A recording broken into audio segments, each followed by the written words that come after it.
অসমৰ জাতীয় উৎসৱ কাতি বিহু বা কঙালী বিহুৰ এই পবিত্ৰ দিনটোত পলাশনি গাঁৱৰ ৰাইজ, যুৱক যুৱতী, বাপ আইমাতৃ সমস্তই কাতি বিহুটি উদযাপন কৰে। উক্ত অনুষ্ঠানত মুখ্য অতিথিৰূপে উপস্থিত থাকি জিলা আয়ুক্ত দেৱাশীষ শৰ্মাই পবিত্ৰ দিনটোত প্ৰয়াত মহান শিল্পী জুবিন গাৰ্গৰ প্ৰতিচ্ছবিত শ্ৰদ্ধাঞ্জলি জ্ঞাপন কৰাৰ লগতে এটি নাহৰ পুলিও ৰোপণ কৰে।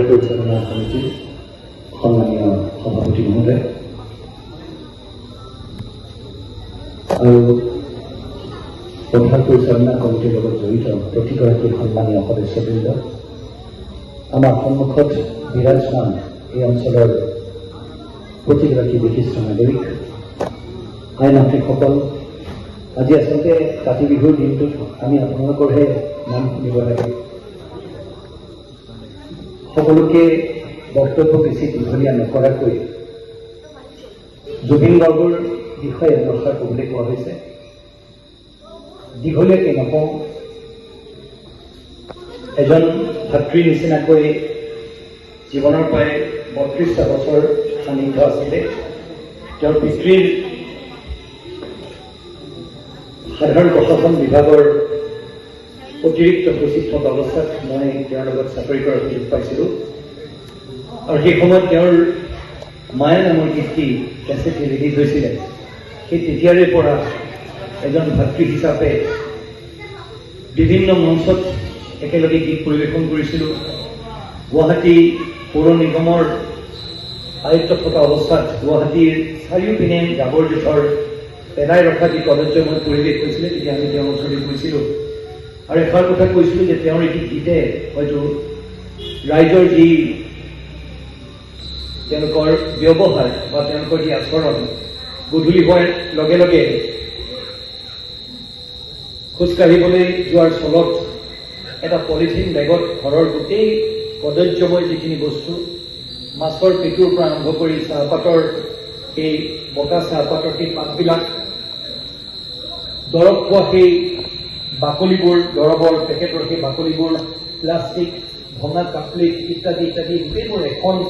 এটা বেগত ভৰাই নি ঘৰলৈ পেলাই দিয়া তথা গুৱাহাটীৰ বিভিন্ন কোণাত পেলাই দিয়া অৱস্থা দেখি পেলাই অত্যন্ত বিভ্ৰান্ত হৈ আমি জুবিন গাৰ্গদেৱৰ কাষ চাপিছিলোঁ আৰু সুন্দৰ এটি গীত আপোনাৰ সমীৰৰ দ্বাৰা সেই গীতটি তেওঁ লিখিছিলে, কৈ দিছিলে সমীৰক কেনেকৈ লিখিব লাগে আৰু গীতটি সুৰ কৰি তেওঁ গাইছিলে। আৰু গুৱাহাটী পৌৰ নিগমৰ মই ভাবোঁ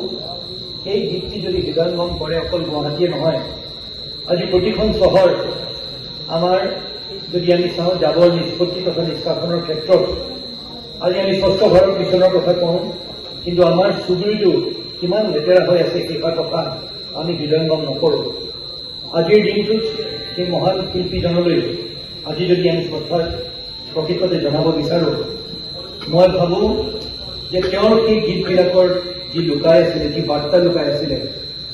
অসমৰ সমাজখনক একতাৰ দোলেৰে ৰন্ধাৰ যি বাৰ্তা, অসমখন সুন্দৰ কৰাৰ যি বাৰ্তা আৰু পাৰস্পৰিক আমাৰ যি সম্বন্ধ, সেই পাৰস্পৰিক সম্বন্ধ অতি কটকটীয়া তথা বৰ অসমখন গঢ়াৰ ক্ষেত্ৰত আমাৰ প্ৰতিজন নাগৰিকৰ যি দায়িত্ব আছে, সেই দায়িত্ব যি ভূপেন দাই আমাক শিকাই গৈছিলে, যি গুৰুজনাই আমাক শিকাইছিলে, তেওঁৰ গীতবিলাকতো সেই কথাবোৰ আমি সচৰাচৰ বিচাৰি পাওঁ। আজি মই ভাবোঁ যে এই শুভ দিনটোত আমি তেওঁৰ আত্মাৰ সদ্গতিৰ বাবে আমি প্ৰাৰ্থনা কৰাৰ লগতে শোকসন্তপ্ত পৰিয়াললৈ আমাৰ আন্তৰিক সমবেদনা জ্ঞাপন কৰাৰ লগতে আমি সমাজখন হৈ প্ৰতিশ্ৰুতিবদ্ধ হওঁ যে আমি আমাৰ সমাজখন কদৰ্যময় নকৰি প্ৰতিজন নাগৰিক হিচাপে আমাৰ দায়িত্ব পালন কৰি সমাজখন ধুনীয়া কৰিম, মধুৰ গীতেৰে আমাৰ সমাজখন উপচাই পেলাম। আৰু এষাৰ কথা সদ্য ৰাইজ, আজি আমাৰ সমাজখন যদি প্ৰতিশ্ৰুতিবদ্ধ হয়, আমি যদি সংকল্পবদ্ধ হওঁ, আমি যদি এই সিদ্ধান্ত লওঁ যে প্ৰকৃততে আমাৰ এই বৰ অসমখন আমি গঢ়িম, এই অসমীয়া সমাজখনক আমি সদায় একতাৰ দোলেৰে বান্ধি ৰাখিম আৰু আমাৰ নিজত্বটো, আমাৰ নিজৰ যোনখিনি আছে, পৃথিৱীৰ আমি প্ৰতিটো বস্তু আমি আঁকোৱালি লওঁ, কিন্তু আমাৰ নিজৰ শিপাডাল আমি কেতিয়াও কম হ'বলৈ নিদিওঁ, কেতিয়াও আমি আমাৰ নিজৰ শিপাডাল কেতিয়াও আমি ঢিলা হৈ যাবলৈ নিদিওঁ। আজি যি ধৰণে আই মাতৃসকলে এতিয়া নাম পৰিৱেশন কৰিব, সন্মুখত অকণমান আগত দেখি আহিছোঁ আকাশবন্তি জ্বলাই আজি পথাৰত যিখিনি তেওঁলোকে আজি আমাৰ পৰম্পৰাগত যিখিনি কথা ৰক্ষা কৰিছে, মই ভাবোঁ আমাৰ সন্মুখত বিৰাজমান নতুন প্ৰজন্মই এইখিনি দেখি তেওঁলোকে শিকিব আৰু আমাৰ পিছতো সেইখিনি তেওঁলোকে অসমীয়া সমাজখন জীয়াই ৰাখিব, আমাৰ পৰম্পৰা জীয়াই ৰাখিব আৰু এই গোটেইখিনি কথা তেওঁলোকে আগবঢ়াই লৈ যাব। এই উদ্দেশ্যেৰে বা এই কামনাৰে, এই ভগৱন্তৰ ওচৰত এই প্ৰাৰ্থনাৰে আজি আয়োজকসকলক বিশেষভাৱে ধন্যবাদ জনাব বিচাৰিছোঁ। তেওঁলোকে ইমানখিনি সন্মান যাচি আমাক নিমন্ত্ৰণ জনোৱাৰ বাবে পুনৰবাৰ অনুষ্ঠানটিৰ উত্তৰ কামনা কৰি মই মোৰ চমু বক্তব্য ইয়াতে সামৰণি মাৰিছোঁ। ধন্যবাদ। রাতের বুকুর দেখা পালো তোমার ছবি, দেখা দিলা গোপনে আহি ইয়ার কোন